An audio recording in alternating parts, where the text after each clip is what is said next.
హనుమాన్తో sensational block buster అందుకున్న తేజ సజ్జా ఏడాదిన్నర gap తీసుకుని చేసిన మూవీ మిరాయ్. రెగ్యులర్ కథల జోలికి వెళ్లకుండా, కమర్షియల్ జానర్ టచ్ చేయకుండా ఫ్యాంటసీస్ చేయడానికి ఎక్కువగా మొగ్గు చూపుతున్న తేజకు ఈసారి దర్శకుడు Karthik Ghattamaneni people's media factory తోడయ్యారు. ప్రమోషన్లు, ట్రైలర్ స్టేజ్ నుంచి ఆకట్టుకుంటూ వచ్చిన ఈ విజువల్ థ్రిల్లర్ సందడి నిన్న రాత్రి ప్రీమియర్ నుంచే మొదలైపోయింది. మరి తేజ సజ్జా మరో బ్లాక్ బస్టర్ అందుకున్నాడో లేదో ఇప్పుడు చూసేద్దాం పదండి. కళింగ యుద్ధంలో గెలిచిన అశోకుడు పోరు వల్ల జరిగిన ప్రాణ నష్టానికి కలత చెందుతాడు. జరిగిన తప్పుని గుర్తించి తన శక్తులన్నిటినీ 9 పుస్తకాల్లో భద్రపరిచి వాటికి రాక్షకుల ద్వారా వివిధ ప్రాంతాల్లో రక్షణ దొరికేలా చేస్తాడు. అలా కొన్ని శతాబ్దాలు గడిచాక వాటిని సొంతం చేసుకోవడానికి పూనుకుంటాడు దుర్మార్గుడైన మహావీర్ అలియాస్ బ్లాక్ స్క్వాడ్. అయితే అతన్ని అడ్డుకునే లక్ష్యంతో ఉన్న ఒక ఆశ్రమం ఇది కారణజన్ముడైన వేద ప్రజాపతి వల్లే అవుతుందని గుర్తిస్తుంది. ఆ తర్వాత జరిగే పరిణామాలే తెర మీద చూడాల్సిన స్టోరీ. అయితే డివోషనల్ ఎలిమెంట్స్ కు యాక్షన్ జోడించి ప్రేక్షకులను మెప్పించాలనే ట్రెండ్ ఈ మధ్య ఊపందుకుంది. కాంతారా, హనుమాన్, కార్తికేయ 2 లాంటివి విజయం సాధించాక దీని మీద దర్శక నిర్మాతలకు మరింత ఆసక్తి బాగా పెరిగిపోయింది. మిరాయ్ కూడా అదే కోవలోకి వస్తుంది. దర్శకుడు కార్తిక్ ఘట్టమనేని అందుకే ఎవరూ టచ్ చేయని అంశాన్ని తీసుకుని అశోకుడికి, రాముడికి, కలియుగానికి మధ్య ముడిపెట్టే వినూత్నమైన అంశాన్ని తీసుకున్నాడు. మొదటి ఫ్రేమ్లోనే ప్రభాస్ వాయిస్ ఓవర్ ద్వారా తన ఉద్దేశాన్ని స్పష్టంగా చెబుతాడు. ఫస్ట్ హాఫ్లో తొలి 15 నిమిషాలు గడిచాక వేదగా తేజ సజ్జా ఎంట్రీతో కథనం కొంచెం నెమ్మదిగా సాగుతుంది. విలన్ మహావీర్ పుస్తకాలను స్వాధీనం చేసుకోవడం, తన పుట్టుకకు కారణం తెలియకుండా వేద చాలాసేపు సరదాగా గడిపేయడం, అతని కోసం హీరోయిన్ పడే తాపత్రయం పెద్దగా హైప్ అనిపించకుండా ఫ్లాట్ గా సాగిపోతాయి.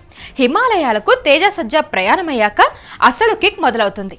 మంచుకొండల్లో గరుడ పక్షి సంపత్తితో చేసే యుద్ధం, తర్వాత జరిగే పరిణామం మంచి గూస్ బంప్ స్టఫ్. ఇంటర్వెల్ దగ్గర కోరుకున్న ఎలివేషన్లన్నీ ఇచ్చిన కార్తిక్ ఘట్టమనేని సెకండ్ హాఫ్లో నెమ్మదిస్తాడు. మంచు మనోజ్ ఫ్లాష్ బ్యాక్, తేజ సజ్జా బాల్యం తాలూకు ఎపిసోడ్ ఇవి లెంత్ పరిధిని మించి ఉండడంతో కాస్త అసహనం కలుగుతుంది. వేదకు మిరాయ్ పవర్స్ వచ్చాక జరిగే ట్రాన్స్ఫర్మేషన్ ఎపిసోడ్ బాగా వచ్చింది. తర్వాత మళ్ళీ కాసేపు స్లో అవుతుంది. బ్రిడ్జ్ మీద జరిగే ట్రైన్ ఫైట్ తో ఒక్కసారిగా కార్తిక్ మళ్ళీ ట్రాక్ లోకి వచ్చేస్తాడు. అక్కడి నుంచి క్లైమాక్స్ దాకా స్క్రీన్ ప్లే నాన్ స్టాప్ గా పరుగులు పెడుతుంది, విజువల్ ట్రీట్ ఇస్తుంది. అయితే హనుమాన్ తో ఫీల్ అయిన ఆర్గానిక్ డివోషన్ తో పోల్చుకుంటే మిరేలో ఆ ఎలిమెంట్స్ తక్కువ మోతాదులోనే ఉంది. విఎఫ్ఎక్స్ మీద దృష్టి పెట్టిన కార్తిక్ ఘట్టమనేని ఇలాంటి కంటెంట్ కి కావాల్సిన ఎమోషన్, డెప్త్ మీద సరిగ్గా హోంవర్క్ చేయకపోవడంతో చాలా సన్నివేశాలు ఫ్లాట్ గా సాగుతాయి. రాజమౌళికి వీటి మీదున్న పట్టు వల్లే మామూలు కథలు కూడా తెర మీద గొప్పగా కనిపిస్తాయి. కానీ కార్తిక్ కి ఆ గ్రిప్ లేకపోవడంతో శ్రేయ, తేజ సజ్జాల మధ్య జరిగే ఎమోషన్ ని మామూలుగా ఫీల్ అవుతాం. ఇలాంటి లోపాలు మిరేలో లేకపోలేదు. కానీ తేజ సజ్జాకు మరో గ్రాండ్ ప్రమోషన్ దొరికేసింది. తన వరకు వేద ప్రజాప్రతిగా ఎక్కువ బరువున్న పాత్రను అవలీలగా మోసాడు. పర్ఫార్మెన్స్ పరంగా గ్రేట్ అని కాదు, కానీ గుడ్ నుంచి బెస్ట్ వైపుకు వెళ్లేందుకు బాగా కష్టపడుతున్నాడు. మంచు మనోజ్ విలన్ గా పర్ఫెక్ట్ చాయిస్, కానీ పూర్తిగా వాడుకోలేదనిపిస్తుంది. ముగించిన తీరు కూడా హడావిడిగా ఉంది.